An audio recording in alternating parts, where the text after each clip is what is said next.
বিশ্ববিখ্যাত একটা মুনাফিক, এর জানাজায় শেষ পর্যন্ত নবীজি হাজির হয়ে ইমামতি করবেন। নবীজি দাঁড়ায়া গেলেন, দাঁড়ায়া জানাজার নামাজ শুরু হয়ে গেল। আল্লাহু আকবার বলে হাত কান পর্যন্ত উঠালেন। কান পর্যন্ত উঠে এখনো হাত নামান নাই। জিবরিল আমিন হাজির হয়ে গেলেন, সালাম দিয়ে বলছেন, ইয়া রাসূলুল্লাহ, ইয়া হাবিবাল্লাহ, পয়গম্বরে আরবি, আপনি হাত দিয়েছেন কান পর্যন্ত, ওই হাত আর নামাতে পারবেন না। আল্লাহর রাসূল আখিরি জামানার পয়গম্বর জনাবে মুহাম্মদুর রাসূলুল্লাহ সাল্লাল্লাহু আলাইহি ওয়াসাল্লাম দীর্ঘদিন আগে দুনিয়ার জমিন থেকে চলে গিয়েছেন। এই দুনিয়ার জমিনে বিশ্ব নবী নাই, কিন্তু আল্লাহ রাসূল পাকের কাছে যে কোরআন দিয়েছিলেন, আল্লাহর রাসূল সেই কোরআন রেখে গিয়েছেন। সুতরাং সমাজকে যদি পরিবর্তন করতে হয়, সমাজের মানুষের চরিত্রের যদি পরিবর্তন করতে হয়, দুনিয়ার কোন শিক্ষা দেয়া হবে না। দুনিয়ার কোন মানুষের চরিত্রের মাধ্যমে সমাধান হবে না। এই দুনিয়ার মানুষের চরিত্রের পরিবর্তন যদি করতে হয়, একমাত্র আল কোরআন ছাড়া বিকল্প কোন রাস্তা নাই। আপনার ভিতরে যদি ঈমান না থাকে, আপনি যদি ভালো মানুষ না হন, আপনি যত নিজেকে ভালো মানুষ দাবি করেন, আল্লাহ যতক্ষণ আপনাকে ভালো মানুষ না বলবেন, ততক্ষণ পর্যন্ত জান্নাতে যেতে পারবেন না। আমার বন্ধুগণ, সে কথার দিকে নিয়ে যাই। আল্লাহর নবী আখিরি জামানার পয়গম্বর জনাবে মুহাম্মদুর রাসূলুল্লাহ সাল্লাল্লাহু আলাইহি ওয়াসাল্লাম তখন পর্যন্ত দুনিয়ার জমিনে জিন্দা। আমার নবী একদিন ফজরের সালাত পড়লেন। নবীজি ফজরের সালাতের ইমামতি করলেন। ইমামতি করে আমার নবী মসজিদে নববীতে সাহাবায়ে কেরামদেরকে নসিহত করতে লাগলেন, সাহাবায়ে কেরামদেরকে ওয়াজ করতে লাগলেন, কোরআন বুঝাতে লাগলেন। এমন সময় একজন লোক এসে আমার নবীর সামনে দাঁড়িয়ে গেল। আমার নবীর সামনে আবু বকর বসা, ওমর বসা, উসমান, আলী বসা।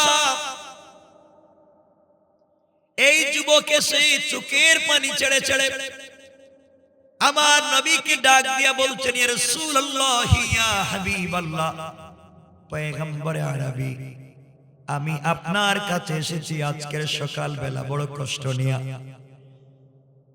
আমার নবী বললেন, এমন কি হয়েছে, কেনই বা তুমি এসেছো? যুবক ডাক দিয়া বলছেন, পয়গম্বরে আরবি, আমার বাবা ইন্তেকাল করেছেন, এই জন্য আপনার দরবারে আমি এসেছি। নবীজি বললেন, তোমার বাবা ইন্তেকাল করেছে, তো তুমি কেন আমার কাছে এসেছো, কি জানতে চাও? যুবক ডাক দিয়া বলছেন, পয়গম্বরে আরবি, আমার বাবা এমন একজন লোক ছিলেন যিনি আপনার পিছনে 5 ওয়াক্ত সালাত আদায় করতেন, যিনি আপনার মতো পাগড়ি পরতেন, আপনার মতো লম্বা জুব্বা পরতেন। আমার বাবার মুখে দাড়ির কোনো কমতি ছিল না। মাঝে মাঝে আমার বাবা আপনার পিছনে সালাতের সময় ইকামত দিতেন, আপনাকে সঙ্গে করে বিভিন্ন জায়গায় দাওয়াতেও গিয়েছেন। পয়গম্বরে আরবি বললেন, বলো যুবক, তোমার বাবা আমার পিছনে সালাত পড়েছে, মাঝে মাঝে ইকামত দিয়েছে, আমার সঙ্গে বিভিন্ন জায়গায় দাওয়াতে গিয়েছে, লম্বা সুব্বাওয়ালা, পাগড়িওয়ালা, দাড়িওয়ালা। তোমার বাবা ইন্তেকাল করেছে, আমি কি করতে পারি? যুবক ডেকে ডেকে বলছেন, পয়গম্বরে আরবি, আমার বাবা ইন্তেকালের আগে কয়েকটা ওসিয়ত করে গিয়েছেন, সেই কথাগুলো আপনার কাছে বলতে চাই। নবীজি বললেন, কি ওসিয়ত করেছে আমাকে একটু বলো তো। যুবক ডাক দিয়া বলছেন, পয়গম্বরে আরবি, আমার বাবা ওসিয়ত করেছেন, তিনি ইন্তেকালের আগে আমার হাত ধরে বলেছেন, তিনি যদি মারা যান দুনিয়ার কোন মানুষকে দিয়ে যেন তার গোসলের ব্যবস্থা না করা হয়। তিনি মারা যাওয়ার পরে যখন গোসলের ব্যবস্থা করা হবে ওই জায়গায় যেন আপনাকে নিয়ে যাই, আপনি আপনার মুখের থুতু আর লালা লাগাইয়া দিবেন, আপনার হাত দিয়া আমার বাবার বডিতে পানি ঢেলে দিবেন। রাসূল পাক বললেন, তাহলে কি হবে? গোলাম ডাক দিয়া বলছে, গোলাম ডাক দিয়া বলছেন, পয়গম্বরে আরবি, এই জন্যে আমার বাবা ওসিয়ত করেছেন, আপনি যদি আমার বাবার জানাজায় হাজির গোসলে হাজির হয় আপনার পবিত্র জবান মুবারকের থুথু লাগাইয়া দেন, আপনার নিজের হাত দিয়ে গোসল করাইয়া দেন। আমার বাবার বিশ্বাস এবং আমাদের বিশ্বাস, যেই বডিতে রাসূল পাকের হাত মুবারক লেগে যাবে, যেই বডিতে আমার নবীর মুখের থুথু মুবারক লেগে যাবে, কবরে গেলে পরে ওই বডিতে ফেরেশতারা আযাব দিবে না। সুবহানাল্লাহ, জোরে পড়েন। এজন্য আমার মুসলমান বন্ধুগণ, এগুলো কি দ্বিতীয় পর্ব, আলোচনার আগে বলতেন, আমি একটা আলোচনা শুরু করে ফেলেছি, একটা আয়াত পড়েছি তো এই ব্যাপারে আজকে কথা বলতে পারবো না। বুঝতে পেরেছি, এতগুলো অনেক কাগজ দিচ্ছেন আপনারা, আমি একটা বিষয়ে কথা বলার জন্য, এই বিষয়ে আমি কথা বলবো। আমি তো একটা আয়াত পড়ে ফেলেছি, এবং এই বিষয় ছাড়া অন্য বিষয়ে কথা বলতে পারবো না। সুযোগ বুঝে যদি সুযোগ পাই তাহলে কথা বলবো, বসে থাকে না কেন? কষ্ট হচ্ছে না তো? কষ্ট নাই তো? বসবেন তো ইনশাআল্লাহ? আমার বন্ধুগণ, বিশ্বনবী বললেন, যুবক ঠিক আছে, তোমার বাবার যদি এই চিন্তা থাকে তাহলে অবশ্যই আমি তোমার বাবার গোসলে হাজির হব, আমার মুখের থুথু লাগাইয়া দেব, আমার হাত দিয়া তোমার বাবার বডিতে পানি ঢেলে দেব। আর কিছু কি বলতে চাও? যুবক ডাক দিয়া বলছেন, পয়গম্বরে আরবি, আমার বাবা 2 নম্বর ওসিয়ত করেছেন, আমার বাবার গোসলের পরে দুনিয়ার কোন দামি কাপড় দিয়ে যেন কাফনের ব্যবস্থা না করা হয়। পয়গম্বরে আরবি, আমার বাবার ওসিয়ত, আপনার পরনের একটা জুব্বা, আপনার পরনের একটা পাঞ্জাবি, আপনি যে জুব্বা পরে দিনের দাওয়াত দিয়েছেন, যে জুব্বার মধ্যে আপনার শরীর মুবারকের ঘাম লেগেছে, আপনার শরীরের ঘাম তো মিশকে আম্বরের চাইতে আরো বেশি দামি। পয়গম্বরে আরবি, আপনার পরনের একটা জুব্বা যদি আমার বাবার কাফন হিসাবে আপনি দিয়ে দেন, আমার বাবার মনের আশা, যেই বডিতে রাসূল পাকের জুব্বা মোবারক থাকবে সেই বডিতে কোনোদিন কবরের ভিতরে কেউ আযাব দিতে আসবে না। নবীজি বললেন, যুবক তাও মেনে নিলাম, এরপরে কি বলতে চাও বলো? যুবক বলতেছেন, পয়গম্বরে আরবি, আমার বাবার 3 নম্বর ওসিয়ত, আমার বাবা বলেছে তার ইন্তেকালের পরে কোন সাহাবীকে দিয়ে যেন তার জানাজার ব্যবস্থা না করা হয়, আপনি যেন তার জানাজার ইমামতি করেন। আমার বাবার বিশ্বাস, আপনি যদি জানাজার ইমামতি করেন আর আপনি নামাজে হাজির হয়ে যান, আপনি যার ইমামতি করবেন আল্লাহ তাআলা তাকে কখনো জাহান্নামের আযাব দিবে না। নবীজি বললেন, যুবক তোমার তাও মেনে নিলাম, আর তোমার বাবা কি বলেছে? এবার যুবক বলতেছেন, পয়গম্বরে আরবি, আমার বাবার 4 নম্বর ওসিয়ত, আমার বাবা বলেছেন, আমার বাবা যদি ইন্তেকাল করে তাকে কবরের ভিতরে যখন রাখা হবে, আপনার কোলে করে আমার বাবাকে কবরে রাখবেন। আমার বাবার বিশ্বাস, আপনার নিজের হাতে কবরের ভিতরে যদি আমার বাবাকে শোয়ায়া দেন, ওই কবরের ভিতরে কেউ আমার বাবাকে কষ্ট দিবে না। নবীজি বললেন, যুবক তোমার তাও মেনে নিলাম, এবার বলো তো তোমার বাবাকে সাহাবায়ে কেরাম আশ্চর্য হয়ে গেলেন, এমন লোকটাকে যার জানাজা, যার গোসলে আল্লাহর রাসূল নিজে পানি দিবেন, যার বডিতে নিজে তার থুথু মুবারক লাগায়া দিবেন, নিজের জুব্বা পাঞ্জাবি খুলে তার কাফনের ব্যবস্থা করবেন, নিজে যার ইমামতিতে, যার জানাজায় ইমামতি করবেন, নিজে যাকে কবরে শোয়া দিবেন, এত বড় সৌভাগ্যবান পৃথিবীর কে আছে? সাহাবায়ে কেরাম আশ্চর্য হয়ে গেলেন। সাহাবায়ে কেরাম জিজ্ঞাসা করলেন, যুবকরে বলো তোমার বাবার নাম কি?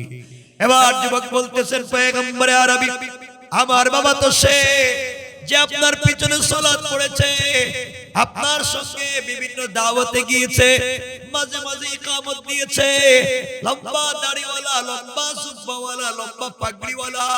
আমার নবী বললেন, তোমার বাবার নাম বলো। এবার যুবক বলতেছে, হুজুর আমার বাবার নাম হলো আব্দুল্লাহ ইবনে উবাই ইবনে সালুল। বুঝেন নাই? আব্দুল্লাহ ইবনে উবাই ইবনে সালুল, যিনি মদিনার সবথেকে বড় মুনাফিক, বিশ্ববিখ্যাত মুনাফিক, তার মতো মুনাফিক আল্লাহর জমিনে আর নাই। সাহাবায়ে কেরাম আশ্চর্য হয়ে গেলেন, ওমর ডাইরেক্ট তরবারি খুললেন, কোন দাঁড়া, এতক্ষণ এসে ওয়াজ নসিহত করলে সব ঠিক। আমার নবী বললেন, ও ওমর, তুমি তরবারি কুশমুক্ত করবা না, কুশবদ্ধ করে ফেলো। আব্দুল্লাহ ইবনে উবাই ইবনে সালুল সম্পর্কে আমিও শুনেছি, সে মুনাফিক, আমার পিছনে নামাজ পড়ে মসজিদ থেকে বের হয়ে আমার বদনাম করে, মসজিদে জেরার তৈরি করে আমাকে মারতে চায়।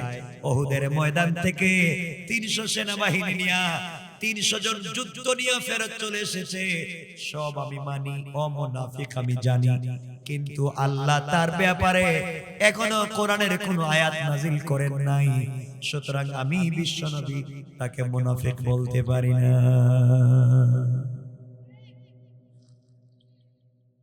এখান থেকে দুটা বিষয় পরিষ্কার করতে চাই। একটা হলো, কারো ব্যাপারে 100% সঠিক বিষয় না জানা পর্যন্ত কোনো মন্তব্য করবেন না। কথা বুঝতে পেরেছেন? মন্তব্য করতে যাবেন না, হারাম। 2 নম্বর হলো, একজন মুনাফিকের জানাজা, বিশ্ববিখ্যাত মুনাফিক, এর মতো মুনাফিক আর নাই। নবীজি তার জুব্বা দিবেন, নবীজি থুতু দিবেন, নবীজি ইমামতি করবেন, নবীজি কবরে রাখবেন, অথচ এই রাসূলকে মারার জন্য সবথেকে বেশি প্ল্যান করছে। হে মসজিদে জেরার তৈরি করে আগুন লাগাইয়া মারতে চাইছে। হে আরেকজন ইহুদিরে দিয়া খাসির গোশতের মধ্যে বিষ মিশাইয়া আমার নবীরে খাওয়াইয়া মারতে চাইছে। হে আমার নবীর পিছনে সালাত পড়ে আমার নবীরে মারতে চাইছে। ওহুদের ময়দান থেকে 300 যুদ্ধ নিয়ে পলায়ন করছে। তার নাম আব্দুল্লাহ ইবনে উবাই ইবনে সালুল। রাসূল বলছেন তার জানাজায় যাবেন, সাহাবায়ে কেরাম নবীদের পাঞ্জাবি টান দিয়ে দিচ্ছে, যাইতে পারবে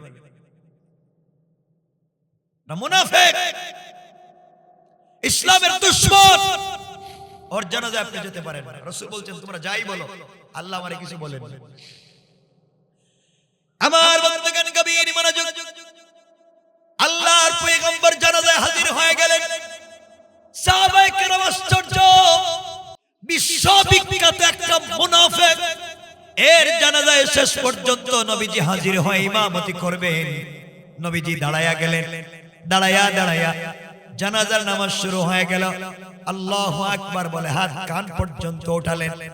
কান পর্যন্ত উঠে এখনো হাত নামান নাই। জিবরিল আমিন হাজির হয়ে গেলেন, সালাম দিয়ে বলছেন, ইয়া রাসূলুল্লাহি, ইয়া হাবিবাল্লাহ, পয়গম্বর আরবি, আপনি হাত দিয়েছেন কান পর্যন্ত, ওই হাত আর নামাতে পারবেন না, হাত বাঁধতে পারবেন না, ইমামতি চলবে না।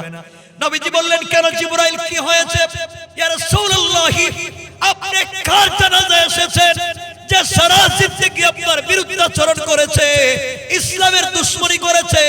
ও দাড়িওয়ালা হতে পারে, পাগড়িওয়ালা হতে পারে, পাঞ্জাবি পাঞ্জাবিওয়ালা হতে পারে, ও আপনার পিছনে নামাজি হতে পারে, ও মাঝে মাঝে ইকামত দিতে পারে, কিন্তু আপনার কাছে ভালো মানুষ হলেও আল্লাহর দফতরে এসে মুনাফিক। আল্লাহ বলে দিয়েছেন, আপনি যদি 1 কোটি বার জানাজা পড়ান, আপনি পাঞ্জাবি দেন, আপনি নিজের হাতে কবরে রাখেন, আল্লাহর যায় আসে না। 1 কোটি বার জানাজা পড়ালেও মুনাফিক রে আল্লাহ কোনদিন মাফ দিতে পারে না। এই সমাজে যারা মুনাফিক, যারা আল্লাহ কোরআনে কারীমের 1 নাম্বার পারা 2 নাম্বার সূরা বাকারার শুরুর দিকে বলেছে, ওয়াইদা খালাউ ইলা শায়াতিনহিম ক্বালু ইন্না মাআকুম ইন্নামা নাহনু মুস্তাহজিউন। আপনার কাছে এসে বলে আপনার সাথে আছি, আরেকজনের কাছে গিয়ে বলে তার সাথে আছি। এমন লোকের অভাব আছে? আমার বন্ধুগণ, সুতরাং সমাজে যারা মুনাফিকি করে, ভিতরে ভিতরে ইসলামের দুশমনি করে, আল্লাহর জমিন থেকে আল্লাহর দ্বীনকে মুছে দেওয়ার জন্য গাদ্দারি করে, তুমি আর আমি মাফ করে দিতে পারি, তোমার আর আমার আত্মীয় হতে পারে, আল্লাহর দফতরে তারা মুনাফিক। সুতরাং মুনাফিককে যেখানে পাওয়া যাবে, আল্লাহর দুশমনের সঙ্গে কোনো সমঝোতার স্যাক্রিফাইস নাই। ঠিক কিনা বলে? সমাজের সবথেকে বড় ক্ষতি করে এই মুনাফিকরা। আপনারা আজকে পড়ে আছেন কে লম্বা টুপি, কে জালি টুপি, কে গুল টুপি, কে কিস্তি টুপি, কে লম্বা জুব্বা, কে কাটা জুব্বা, কে হাত মাথার উপরে বাঁধলো, কে বুকের উপরে, কে নাভির নিচে, কে জোরে আমিন বললো, কে আস্তে আমিন বললো, কিয়া নবী সালাম আলাইকা বললো, কিয়া নবী সালাম আলাইকা বলে নাই। এই নিয়ে মারামারি করেন, কসম রব্বে পাকের জাতের এগুলা ভুলে যান। কাফেরেরা যখন মুসলমানদেরকে পিটায়, তখন জানতে চায় না তুই হাত কোন জায়গায় বাঁধলে, তোর পাঞ্জাবি লম্বা না বাট্টি, তোর টুপির কালার কি জানতে চায় না, জানতে চায় তুই মুসলমান কিনা। এই জন্য গোটা দুনিয়ার মুসলমানদেরকে বিভ্রান্ত করবেন না। যারা মুসলমানদেরকে বিভ্রান্ত করে, নিজের ঘরে মাইর লাগায়া, ভাই ভাই দিয়া মাইর লাগায়া ইসলামকে ধ্বংস করতে চায়, ওরা জানে না ওদের কৌশলের চাইতে আমি আমার আল্লাহর কৌশল বড়। কোন ঠিক কিনা? আমার আল্লাহ কোরআনে কারিমে বলছেন, ওয়া মাকারু ওয়া মাকারাল্লাহ ওয়াল্লাহু খায়রুল মাকিরিন।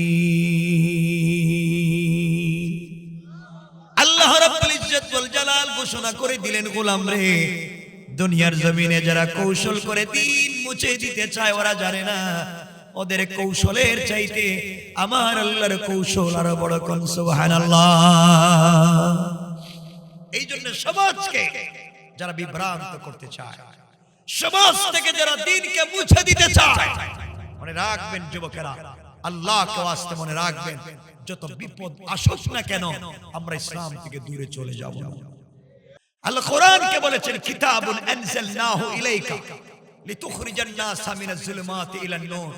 আল্লাহ কোরআনকে বলছেন কোরআন ম্যাগনেট, কোরআনকে বলছেন কোরআন লাইট, কোরআনকে বলছেন সমাজকে পরিশুদ্ধ করতে পারে আল কোরআন। আর আপনারা এই কোরআন শরীফে বানাইছেন মক্তবে বাচ্চাদের পড়াবার বই, কোরআন রে বানাইছেন জানাজার জিয়ারত করার বই, কোরআনকে বানাইছেন শবে বরাতের শবে কদর খতম পড়ার বই, কোরআন শরীফ রে বানিয়েছেন কেউ মইরা গেলে তার বাড়িতে 10 জন মিলে খতম পড়ে 500 টাকা করে পাওয়ার বই। কোরআনকে বানিয়েছেন তাবিজ আর কবজ দেওয়ার বই। ঠিক বলি নাই? এই বানিয়েছেন কোরআন।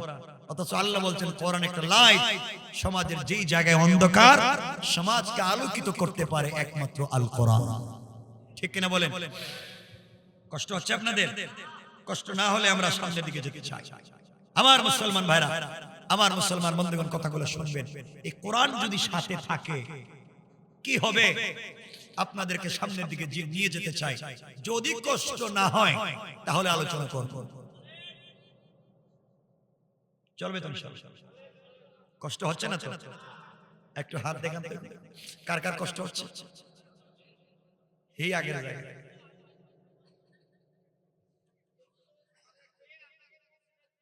মানে দেখলাম যে আপনাদের আবেগ ঠিক আছে। এখন আপনাদেরকে বুঝাবো এই কোরআন, ভাই যে যা মন চায় যে যা মন চায় করতেছেন, কোরআন সাথে রাখেন, দুনিয়ায় কোন জায়গায় ঠকবেন না, কথা আজকে বুঝাবো। আমার মুসলমান বন্ধুগণ, গভীর মনোযোগ, কথাগুলো দিল দিয়ে শোনেন। কোরআন সাথে থাকলে কি হয় আপনি কথাগুলো বুঝেন, আমার মা বোনদেরকে বুঝান। কোরআন যদি সাথে থাকে আপনার কোনো ভয় নাই। রাসূল পাক সাল্লাল্লাহু আলাইহি ওয়াসাল্লাম একদিন তার বন্ধু আবু বকরকে বললেন, আবু বকর চলো তোমাকে নিয়ে যাই, কাবা চত্বরে যাই, আজ আমি বিশ্বনবী তোমাকে কোরআন তিলাওয়াত করে শোনাতে চাই। আবু বকর বললেন, ইয়া রাসূলুল্লাহ, ইয়া হাবিবাল্লাহ, পয়গম্বরে আরবি, এর চাইতে বড় জীবনে পাওয়ার আর কি আছে, যার কাছে লৌহে মাহফুজ থেকে আল্লাহ কোরআন নাজিল করেছেন, সেই রাসূল পাক আমি আবু বকরকে কোরআন তিলাওয়াত করে শোনাবে, এর চাইতে জীবনে বড় চাওয়ার আর পাওয়ার হতে পারে না। বিশ্বনবী আবু বকরকে নিয়ে পৌঁছে গেলেন কাবা চত্বরে। হযরত সিদ্দিক আকবর বসে পড়লেন। আমার নবী আবু বকরের রানের উপরে মাথা রেখে শুয়ে পড়েছেন আর বলছেন, আবু বকর আমি তেলাওয়াত করি, তুমি শোনো। আমার নবী তেলাওয়াত করেন। আবু বকর আমার নবীর চেহারা মুবারকের দিকে তাকায়া আল্লাহর কাছে ছোট ছোট আওয়াজে বলতেছেন, আল্লাহ তাআলা, মনে হচ্ছে আসমানের চন্দ্র সূর্য আমার কুলে আছে। আয় আল্লাহ তাআলা, এভাবে যদি হাজার লক্ষ বছর চলে যায় আর আমি যদি রাসূলের নূরানী চেহারা মুবারকের দিকে তাকায়া থাকি, লক্ষ বছর চলে গেলে আমার পেটে কোনো খিদে লাগবে না। আমার নবী যে কোরআন তিলাওয়াত করে যান, হঠাৎ করে আবু বকরের চোখ পড়েছে রাস্তার দিকে। আবু বকর তাকায়া দেখেন একজন বৃদ্ধা মহিলার মতো দেখা যায়, কাঁধের মধ্যে দুইটা বস্তা নিয়েছে, হাতের মধ্যে বড় বড় আরো দুইটা পাথর নিয়েছে, বিশাল পাথর। আমার নবীর দিকে আসতেছে। আবু বকর চিন্তায় পড়ে গেলেন, ব্যাপার কি, এই রাস্তা দিয়ে কে আসে, কোরআন সাথে থাকলে কি হবে তা বুঝাতে চাই, ভালো করে বুঝবেন। আবু বকর বলছেন, ইয়া রাসূলুল্লাহ, চিনি না, দূর থেকে মনে হচ্ছে একজন মহিলা কাঁধের মধ্যে পাথরের বস্তা নিয়ে, হাতের মধ্যে বিশাল পাথর নিয়ে আসতেছে, নির্ঘাত আপনাকে আঘাত করবে। দেন আমি ওই মহিলাকে দুনিয়ার জমিন থেকে উঠায়া দেন। আমার নবী বললেন, আবু বকর রে না, আমার আল্লাহ আমাকে জানিয়ে দিয়েছে, কোন কাফের, কোন বেঈমান, কোন বিরুদ্ধবাদী যদি আমি রাসূলকে আঘাত করবার জন্য আসে, যত বড় অস্ত্র নিয়ে আসুক না কেন, আল্লাহ পাক আমাকে জানিয়ে দিয়েছেন, কোরআন একটা লাইটের নাম, কোরআন একটা ম্যাগনেটার চুম্বকের নাম। আমি যেন কোরআন থেকে তেলাওয়াত করি, হাজার হাজার জালেম যদি আমার সামনে দাঁড়িয়ে যায় আঘাত করবার জন্য, আল্লাহ বলেছেন, বন্ধু তুমি যদি কোরআন থেকে তেলাওয়াত করো, আমি আল্লাহ কথা দিলাম সকল বেঈমান আর বিরুদ্ধবাদী থেকে বাঁচায়া দেওয়ার জিম্মাদার স্বয়ং আমি আল্লাহ। আবু বকর আসতে দাও। এক পর্যায়ে আমার নবীর কাছাকাছি পৌঁছে গিয়েছে। আবু বকর তাকায়া দেখেন, চিনতে পারলেন আবু লাহাবের স্ত্রী উম্মে জামিল। আবু লাহাব আমার নবীর চাচা, আবার আমার নবীর বিয়াই। এর অর্থ হলো আমার নবীজি তার দুইটা মেয়েকে আবু লাহাবের দুই ছেলে উতবা এবং উতাইবার কাছে বিয়ে দিয়েছিলেন নবুয়তের আগে। এই জন্য আবু লাহাব একদিকে নবীজির চাচা, অপর দিকে বিয়াই। আবু লাহাবের স্ত্রী উম্মে জামিল একদিকে রাসূলের চাচি, অপর দিকে বিয়াই। আবু বকর বললেন, পয়গম্বর আরবি, আপনার চাচি এবং বিয়াই উম্মে জামিল হাতের মধ্যে পাথর নিয়ে আসতেছে, নির্ঘাত আপনাকে আঘাত করবে, নির্ঘাত আপনাকে আঘাত করবে। যদি কোনো মহিলা আপনাকে আঘাত করে, এর চাইতে লজ্জার কিছু হতে পারে না, অপমানের কিছু হতে পারে না। পয়গম্বরে আরবি আপনি আমাকে বলেন কি করতে হবে। আমার নবী বললেন, আবু বকর আমি কোরআন থেকে তেলাওয়াত করব। আমার বিশ্বাস আমার রব আমাকে বলেছে যার ভিতরে 8টা গুণ আছে সে জিন্দেগিতে কোনোদিন ক্ষতিগ্রস্ত হবে না। আবু বকর বললেন, পয়গম্বরে আরবি বলেন তো 8টা গুণ কি? আমার নবী বলছেন, আবু বকর রে 4টা গুণ আল্লাহ কোরআনে কারীমের 30 নম্বর পারা সূরা আল আসরে বলেছেন। আল্লাহ বলেছেন, ওয়ালা আসর, আসরের কসম, সময়ের কসম, কালের কসম, যুগের কসম, ইন্নাল ইনসানা লাফি খুসর, সকল মানুষ ক্ষতিগ্রস্ত আর বিপদে, 4 দল ছাড়া। পয়গম্বর আরবি বলেন না আমাকে, রাসূল পাক বলছেন, আবু বকর রে আল্লাহ বলেছেন 1 নাম্বার ইল্লাল্লাযীনা আমানু, যারা ঈমান এনেছে। 2 নাম্বার ওয়া আমিলুস সালিহাত, যারা নেক আমল করেছে। 3 নাম্বার ওয়া তাওয়াসাউ বিল হক, যারা সকল সময়ে সকল জায়গায় সত্যের উপরে অটল অবিচল থাকে। 4 নাম্বার ওয়া তাওয়াসাউ বিস সাবর, যারা জালেমের জুলুমের সময় ধৈর্য ধারণ করে। এই 4 গুণ অর্জন করবার পরে কোরআনে কারীমের 19 নম্বর পারা 25 নম্বর সূরা আল ফুরকানের 63 নম্বর আয়াত থেকে আল্লাহর 4 গুণ বলেছেন। 1 নম্বর যারা অহংকার করবে না, দুনিয়ার জমিনে যারা গালি দিবে না। 3 নম্বর যারা রুকু সিজদা আল্লাহর পায়ে করবে। 4 নম্বর সাকারাতের আগে আল্লাহর কাছে তওবা করবে। 30 নম্বর পারার 4 গুণ, 19 নম্বর পারার 4 গুণ, এই 8 গুণ যার ভিতরে থাকবে, আল্লাহ বলেছেন দুনিয়ার জমিনে কোন কাফের যদি তাদেরকে আঘাত করবার জন্য আসে, তারা যদি আমার কোরআন থেকে তেলাওয়াত করে, আমি আল্লাহ এটা কেমন অ্যাটম বম বানিয়ে দিতে পারি। ওই কোরআন তেলাওয়াতের মাধ্যমে তাদেরকে বাঁচায়া দিব। পড়েন সুবহানাল্লাহ। আবু বকর আমি কোরআন থেকে তেলাওয়াত করব, দেখি তো কি হয়ে যায়। উম্মে জামিল আসতে লাগলো। আবু বকরের রানের উপরে আমার নবী শুয়া শুয়া কোরআন তেলাওয়াত করেন। উম্মে জামিল দৌড়াইয়া আমার নবীর সিনা মুবারকের সামনে দাঁড়ায়া, আবু বকর তো আশ্চর্য হয়ে গেলেন, আবার পাথর মারে কিনা। আমার নবীর সিনা মুবারকের সামনে উম্মে জামিল দাঁড়ায়া আবু বকরকে ডাক দিয়া বলছে, আবু বকর বলো তো তোমার বন্ধু মুহাম্মদ ইবনে আব্দুল্লাহ কোথায়? সারাদিন মক্কার অলিতে গলিতে খুঁজেছি, কোথাও তাকে পাই নাই। তোমার কাছে এসেছি, তুমি এখানে মক্কায় বাইতুল্লাহ কেন বসে আছো? বলো তো তোমার বন্ধু কোথায়? আবু বকর আশ্চর্য হয়ে গেলেন, ব্যাপার কি?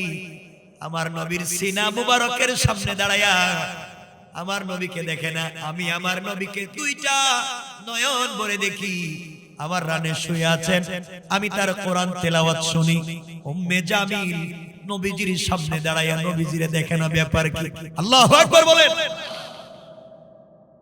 আবু বকর বললেন, উম্মে জামিল আমার নবী তোমার ভাতিজা এবং বিয়াই, তুমি খুঁজে দেখো না কোথায় আছে।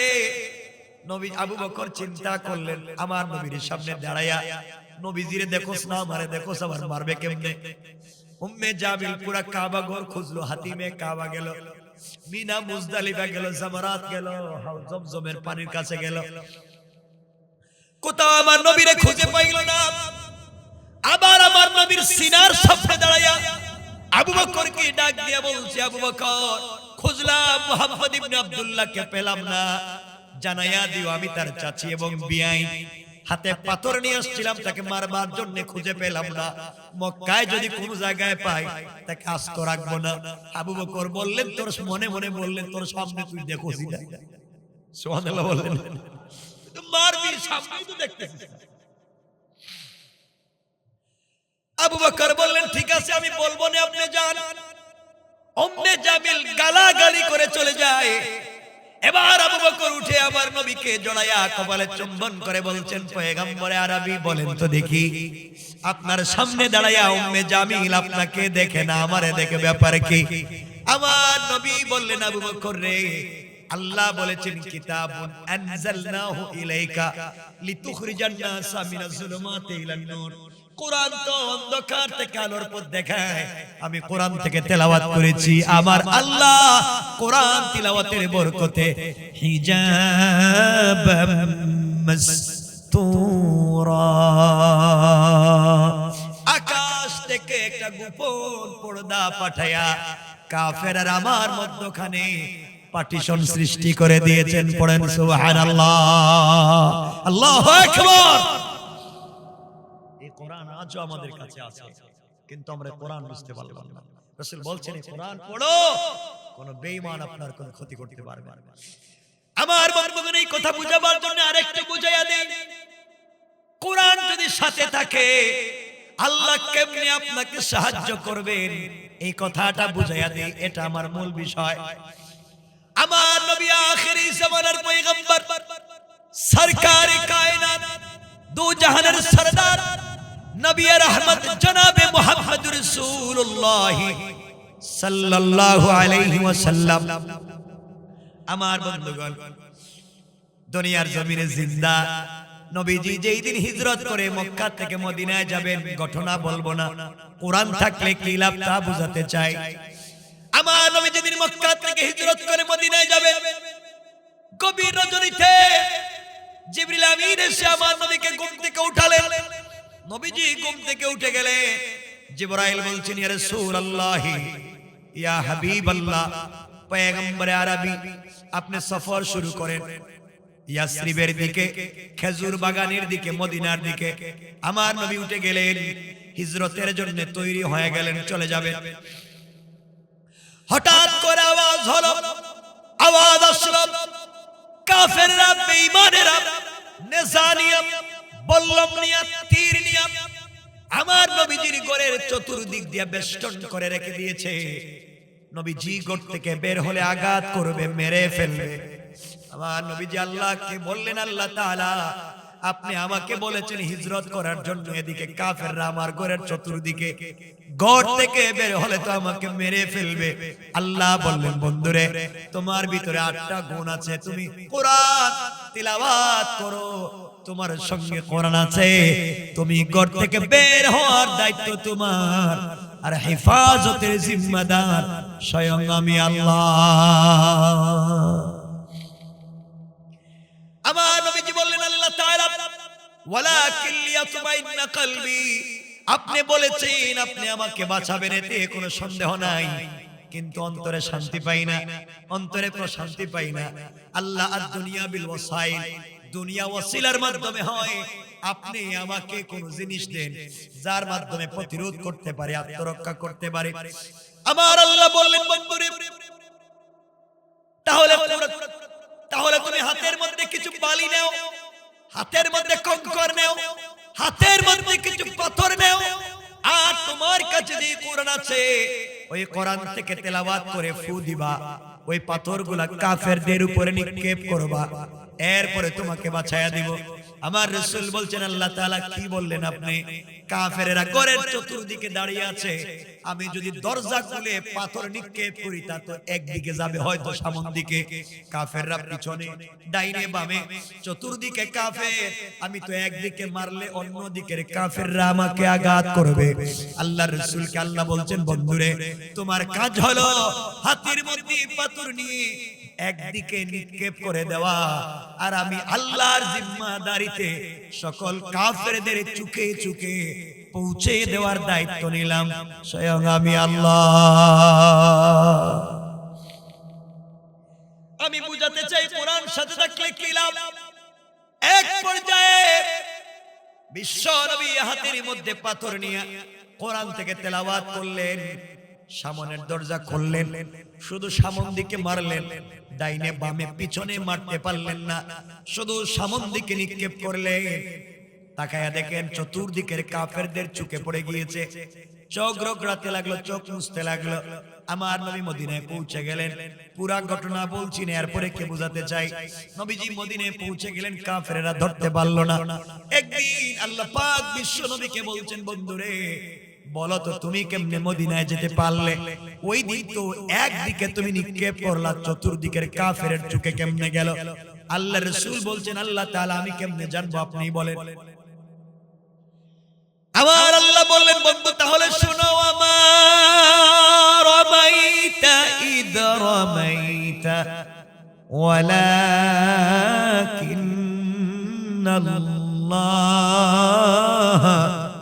রামা।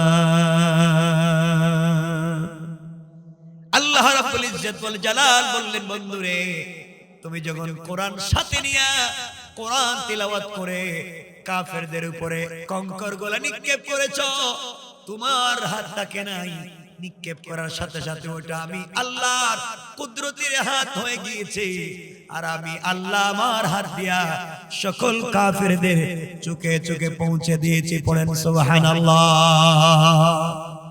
এই জন্য আমার বন্ধুগণ আমার আল্লাহ বলছেন কিতাবুন আনজালনাহু ইলাইকা লিতুখরিজান নাসা মিনাজ যুলুমাতি ইলান নূর।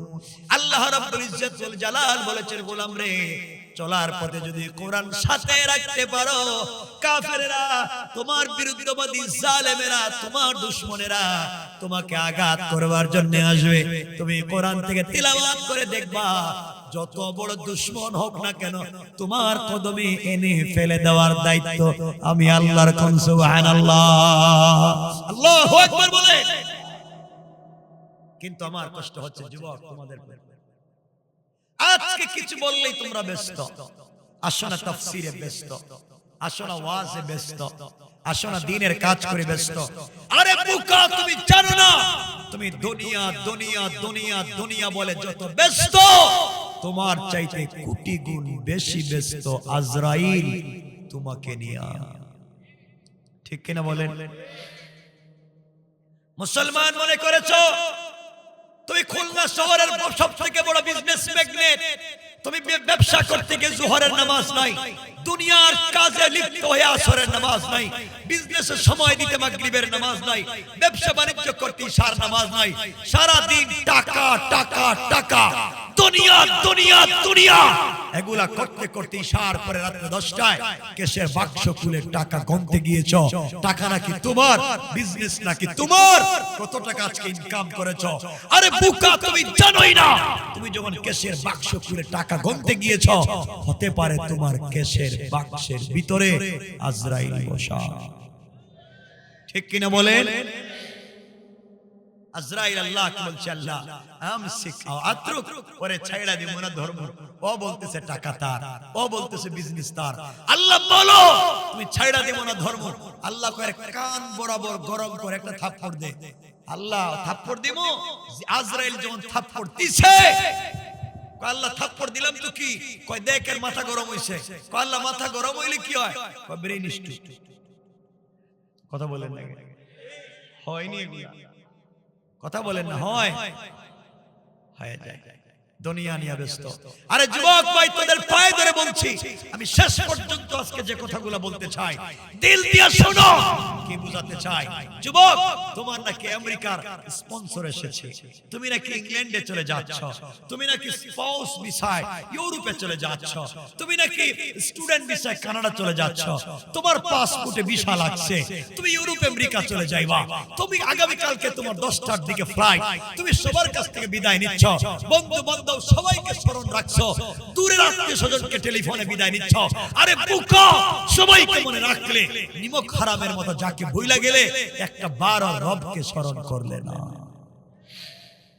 সব ভুইলা গেলে, সব করলা, রবকে মনে নাই, সারাদিন সবার কাছ থেকে বিদায় নিয়েছ, আগামী কালকে নাকি তোমার ফ্লাইট, বাসায় এসে পাসপোর্টে লাগানো ভিসা বালিশের নিচে রেখেছ, তোমার বালিশ 50,000 টাকা দামের, তোমার বিছানা 1 লক্ষ টাকা দামের, তোমার পালংটা 5 লক্ষ টাকা দামের, তোমার এয়ার কন্ডিশন এয়ার কুলার টাইসার সিরামিক, তুমি তো ঘুমাইছো, সকালবেলা তোমার ফ্লাইট।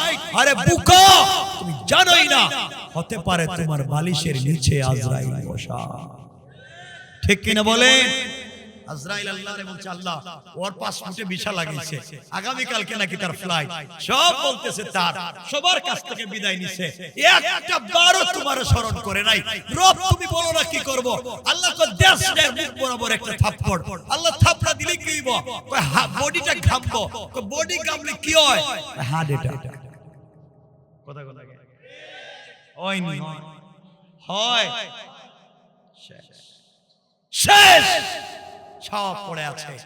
এজন্য যুবক খুলনার মানুষ শোনো, একদিন এই এলাকার চৌধুরী বাড়ির চৌধুরী বাড়ি থাকবে, চৌধুরী থাকবেন না। খান বাড়ির খান বাড়ি থাকবে, খান সাহেব থাকবেন না। এমপির বাড়ির এমপির বাড়ি থাকবে, এমপি থাকবেন না। একদিন তোমার বানানো টাকায় বাড়ি থাকবে, থাকবো না তুমি আর আমি। ঠিক কিনা বলেন? এজন্য যুবকদেরকে বলছি ভাই, আমি কতক্ষণ কথা বলবো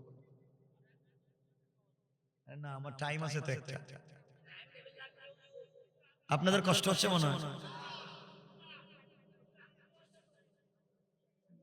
যাক, বেশি লম্বা আজকে করা যাবে না, মোটামুটি একটা সময় আমি রেখে দিব। কষ্ট হচ্ছে না তো আপনাদের? কবে লম্বা করব? আমার বন্ধুগণ বুঝেন কি বলতে চাই? এগুলা বুঝেন, যেটা বলতেছি এটা বুঝেন কম, বাকিগুলা যদি সুযোগ পাই দিলে বলে। আমার ভাইরা বুঝেন, যুবক তোমাদের কাছে বলছি, তোমাদের ওয়াজ করার কি লাভ? আজকে তোমরা যেই জায়গায় খারাপ হইছো, যুবকরা আছে আর তার গার্লফ্রেন্ড আছে, ঠিক কিনা? এটাও কই ঠিক? এত খারাপ জিনিস ঠিক হইব কেন? এটা তো বাজে জিনিস। আজ যুবক শোনো, তুমি যেই মেয়ের প্রেমে পড়েছ, তোমার গার্লফ্রেন্ড যার চামড়া অনেক বিউটিফুল স্মার্ট, যার চেহারা এক্সট্রা অর্ডিনারি করা, যার মুখের কথা শুনলে কুত্তার মতো রাস্তায় দৌড় দিয়ে বাইরে হয়ে যাও। কারো কথা শোনো না। যেই মেয়ের সাথে প্রেম করে 30 বছর বিদেশে থেকে সবটাকে এই মেয়ের পিছনে খরচ করেছ, যার সাথে প্রেম করতে গিয়া মা বাবার সঙ্গে খারাপ ব্যবহার করেছ, যার সাথে সম্পর্ক করতে গিয়া পড়ালেখায় লালবাতি জ্বালিয়েছ, যার সাথে সম্পর্ক করতে গিয়ে নিজের অস্তিত্ব নষ্ট করেছ। আরে বোকা যুবক, তুই জানিস না এই মেয়ে যদি আগামী কালকে মইরা যায়, 72 ঘন্টার ভিতরে তার সুন্দর চামড়া থেকে বের হবে পোকা। ঠিক কিনা বলে? পোকা। যুবক তোমাদেরকে ভালো করে বোঝাচ্ছি, শোনো, তুমি যেই মেয়ের প্রেমে পড়ে মা বাবার সঙ্গে খারাপ ব্যবহার করো, পরিবার এবং বংশের মুখে চুনকালি দিয়েছ, 30 বছর ব্যবসা বাণিজ্য করে সবটাকে মেয়ের ফ্যামিলিতে খরচ করেছ, তুই জানিস না ভাই, এই মেয়ে যদি আগামী কালকে ঘুম থেকে উঠে সকালবেলা তোমার চেয়ে স্মার্ট, তোমার চেয়ে টাকাওয়ালা আরেকটা যুবককে পেয়ে যায়, হয়তো তোমাকে ভুলে যাইতে 1 মিনিটও লাগবে না। কেনই ভুল পথে যাও? কেনই ভুল পথে যাও? আমি আমার মায়েদেরকে বলবো, আমি আমার বোনদেরকে বলবো, যুবকদের স্মার্টনেস দেখে, যুবকদের টাকা পয়সা দেখে তুমিও তার প্রেমে পড়ে যাও না। তুমি জানো না বোন, সেও অফিসের কথা বলে, হয়তো কোনো মেয়েকে নিয়া, অথবা তার কলিগ কোনো মেয়েকে নিয়া সেও কোনো জায়গায় বসে বাদাম খাইতে পারে, চা খাইতে পারে। এই শয়তানি বন্ধ করে দাও। প্রেম যদি করতে হয় রবের সাথে সম্পর্ক করো, সম্পর্ক যদি করতেই হয় আমার আল্লাহর সাথে সম্পর্ক করো, আমার আল্লাহর সাথে সম্পর্ক করো। প্রেম তো করেছেন আল্লাহ আমার রাসূলের সাথে। আমার রাসূলকে মাঝে মাঝে আমার আল্লাহ ডাক দিতেন, ইয়া আইয়ুহাল মুদাসসির, ইয়া আইয়ুহাল মুযাম্মিল, কুম ফাআনজির ওয়া রাব্বাকা ফাকাব্বির ওয়া সিয়াবাকা ফাতাহহির। আমার আল্লাহ আমার রাসূলকে মাঝে মাঝে ডাক দিতেন, ও চাদর ওয়ালা চাদর খোলো, কম্বল ওয়ালা কম্বলের নিচ থেকে বের হও। ও বন্ধু হাবিবুল্লাহ, তুমি খাদিজার সঙ্গে কম্বলের নিচে, আল্লাহু আরশে ইস্তাওয়া, আমি আরশে আসিম একা একা। বন্ধু তুমি ঘুমিয়ে আছো, রব ঘুমায় না, লা তাখুযুহু সিনাতুন ওয়ালা নাওম।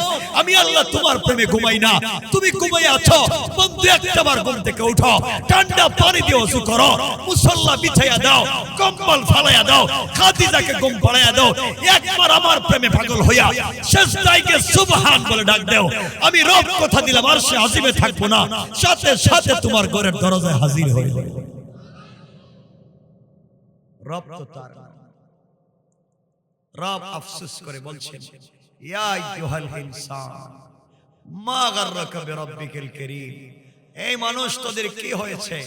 কে তোকে ধোঁকা দিয়েছে? আমার মতো মহান রব থেকে। অথচ আল্লাযী খালাকাকা, আমি আল্লাহ তোকে বানিয়েছি।